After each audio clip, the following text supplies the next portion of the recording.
आज के वीडियो में देखेंगे auto scaling groups, launch configurations और इसके साथ लॉन्च टेम्पलेट्स। नमस्कार दोस्तों, टेराफॉर्म सीरीज़ में स्वागत है। हमने कुछ छोटे से चेंजेस करे हुए हैं पिछले वीडियो के कंपैरिजन में। जो मेन फाइल थी उसमें हमने प्रोवाइडर मेंशन करा था, अभी हमने उसके लिए एक अलग फाइल बना रखी है provider.tf। एक नई फाइल बनाते हैं asg.tf। इसमें हम ऑटो स्केलिंग का कॉन्फ़िगरेशन देंगे। अगर तुम कंसोल से ऑटो स्केलिंग बनाने के लिए जाओगे तो तुम्हें वहाँ पे लॉन्च टेम्पलेट का ऑप्शन दिखेगा। लॉन्च कॉन्फ़िगरेशन का ऑप्शन अभी कंसोल से हटा दिया है, पर CLI से कुछ दिनों तक चलने वाला। तो पहले लॉन्च कॉन्फ़िगरेशन देखते हैं और वीडियो के आखिर में लॉन्च टेम्पलेट भी देखेंगे, तो आखिर तक ज़रूर देखना। लॉन्च कॉन्फ़िगरेशन का रिसोर्स बनाने के लिए हमने AWS लॉन्च कॉन्फ़िगरेशन का रिसोर्स दिया। इमेज ID AMI से उठा ली।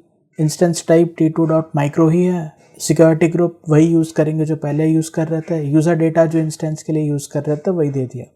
ये सारे ऑप्शन देने के बाद मेन में से AWS इंस्टेंस को हटा देते हैं और इसका नाम sg.tf रखते हैं। सिक्योरिटी ग्रुप .tf मतलब है इसका।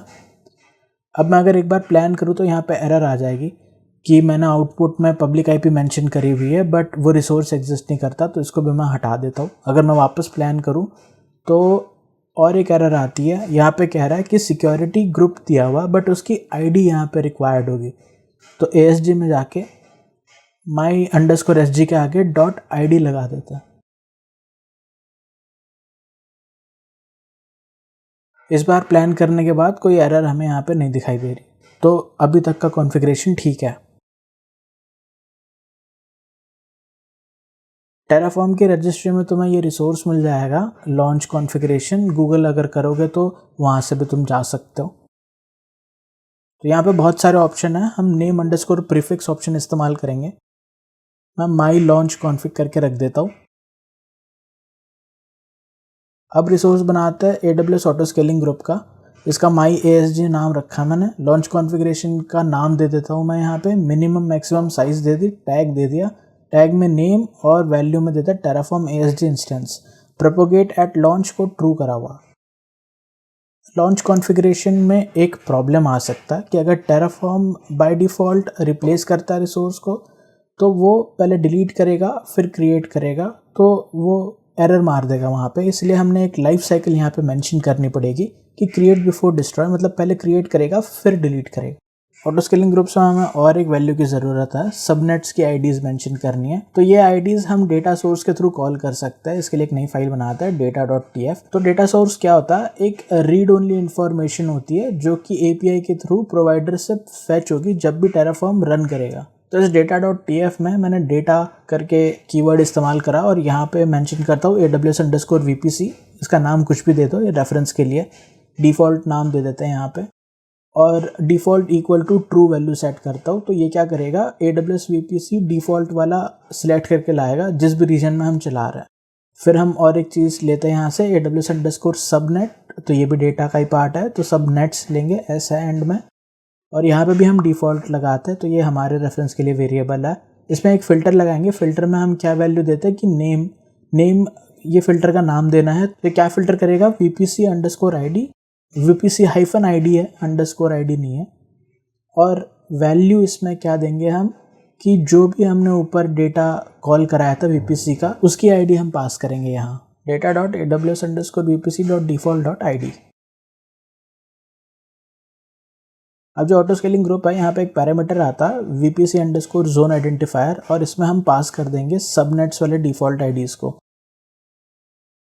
टेराफॉर्म प्लान करते हैं तो यहाँ पे हम देखेंगे कि 5-6 सबनेट्स यहाँ ऐड हो चुके हैं। तो जो भी डिफ़ॉल्ट सबनेट्स हैं सारे रीजन में जितने भी होंगे उतने सारे दिख जाएंगे। और अगर मैं इसको अप्लाई करता हूँ तो अप्लाई के साथ हम और एक ऑप्शन पास कर सकते हैं -auto -approve। तो ये हमें येस या नो नहीं पूछेगा, डायरेक्ट अप्लाई कर देगा। हमने प्लान देखा था, प्लान तो ठीक लगा, तो अभी अप्लाई कर देता है। अब ऑटो स्केलिंग में देखोगे तो यहाँ पे एक ऑटो स्केलिंग ग्रुप बनाया हुआ, उसके साथ एक लॉन्च कॉन्फ़िगरेशन है। लॉन्च कॉन्फ़िगरेशन में ये सारे पैरामीटर्स हमने पास कर रखे थे, AMI ID, इंस्टेंस टाइप, इसके अलावा सिक्योरिटी ग्रुप और फिर यूज़र डेटा। यूज़र डेटा को क्लिक करके हम उसको ओपन कर सकते हैं, वहाँ पे और वैल्यूज़ उसके अंदर की वैल्यूज़ दिख जाएंगी। फिर चलते हैं ऑटो स्केलिंग ग्रुप के अंदर। तो यहाँ पे हमने जो जो कॉन्फ़िगरेशन मेंशन करी थी वो अप्लाई हो चुकी है। उसके अलावा डिफ़ॉल्ट चीज़ें उठा लेता है ये। तो लास्ट में देखोगे तो टैग्स है, टैग्स में प्रोपोगेशन येस करा था तो टैग न्यू इंस्टेंस येस आ जाता। और एक्टिविटी में नीचे स्क्रॉल करके देखोगे तो यहाँ पे 2 इंस्टेंसेस लॉन्च हुआ।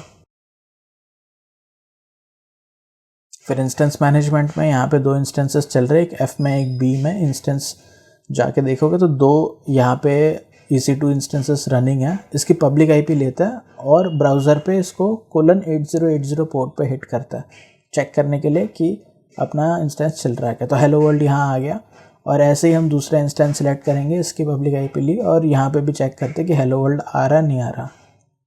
तो ये पब्लिक IP इसकी डाल के यहाँ पे भी हमें हेलो वर्ल्ड दिखाई देता। तो हमारा EC2 इंस्टेंसेस सही से कॉन्फ़िगर हो चुका है, ऑटो स्केलिंग भी चल चुकी है। अब ये लॉन्च कॉन्फ़िगरेशन पुराना तरीका था तो लॉन्च टेम्पलेट चलता है अब, इसलिए हम यहाँ पे लॉन्च टेम्पलेट क्रिएट करेंगे। AWS_launch टेम्पलेट करके रिसोर्स है, इसका नाम कुछ भी दे दो, my_template बोल देता हूँ मैं इससे। और इसका भी तुम टेराफॉर्म रजिस्ट्री में एक रिसोर्स चेक कर पाओगे। अगर गूगल करते हो तो सबसे पहले ही लिंक मिल जाता है। यहाँ पे काफ़ी सारे ऑप्शंस अवेलेबल है। थोड़ा सा डिफरेंस है कॉन्फ़िगरेशन में और टेम्पलेट में, तो वो हम यहाँ पे देखेंगे। नेम प्रीफिक्स my_template_ ये नेम प्रीफिक्स दे दिया। इमेज ID सेम है, ऊपर से उठा के मैंने कॉपी पेस्ट कर दी नीचे। इंस्टेंस टाइप भी सेम ही है, तो इंस्टेंस टाइप भी हम वही देते हैं t2.micro। सिक्योरिटी ग्रुप नेम्स करके एक ऑप्शन आता है यहाँ पे, तो ये थोड़ा सा अलग है, इसका देखना क्या इशू आएगा बाद में। तो मैं यहाँ पे MySG जो है वो देके उसका ID की जगह पे नाम लेता हूँ, क्योंकि यहाँ पे नेम्स एक्सपेक्ट कर रहा है ये पैरामीटर। ये मैंने सिक्योरिटी ग्रुप का नाम दिया। इसके आगे हमें यूज़र डेटा चाहिए होगा, तो यूज़र डेटा मैंने ऊपर से कॉपी पेस्ट कर दिया। इसको एक बार प्लान करके चेक कर लेता।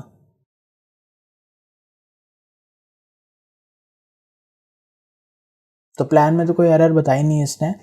अब ऑटो स्केलिंग में इसको यूज़ करने के लिए लॉन्च टेम्पलेट करके हम मेंशन करेंगे। फिर कर्ली ब्रेसेस के अंदर हमें 2 चीज़ें पास करनी होती है, एक तो ID कि जो ऊपर हमने टेम्पलेट बनाया है उसकी ID, और दूसरा होता है वर्जन। तो वर्जन में जनरली हम लेटेस्ट वर्जन ही पास करते हैं, तो टेम्पलेट डॉट फिर लेटेस्ट वर्जन। अब अगर हम इसको चलाते तो ये हमें कुछ एरर्स देगा, उन एरर्स को एक एक करके रिजॉल्व करता है। तो ये जो लॉन्च कॉन्फ़िगरेशन है ये अपडेट हो जाएगा टेम्पलेट से। पहला एरर इसने हमारा बोल रहा है कि जो यूज़र डेटा है वो इनवैलिड है, base64 फॉर्मेट में होना चाहिए।